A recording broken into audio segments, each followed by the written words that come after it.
একটি গাধা ভারী একটি লবণের বোঝা পিঠে নিয়ে একটি নদীর পাশ দিয়ে হেঁটে যাচ্ছিল।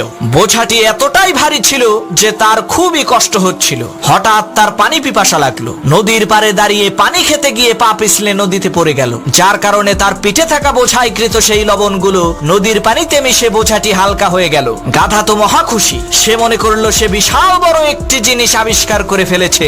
সে ভেবেছিল নদীর পানিতে নামলেই মনে হয় বোঝা হালকা হয়ে যায়। পরের দিন সেই গাধাটি বড় একটি তুলার বোঝা পিঠে নিয়ে ক্লান্ত হয়ে গেল। পথিমধ্যে একটি নদী দেখে সে খুবই খুশি হলো। হোঁচট খাওয়ার ভান করে সে নদীর পানিতে বসে পড়ল। এতে করে সেই গাধার পিঠে থাকা তুলার বোঝাটি নদীর পানিতে ভিজে আরো ভারী হয়ে গেল, যার কারণে সেই গাধাটি আর উঠে দাঁড়াতে পারলো না।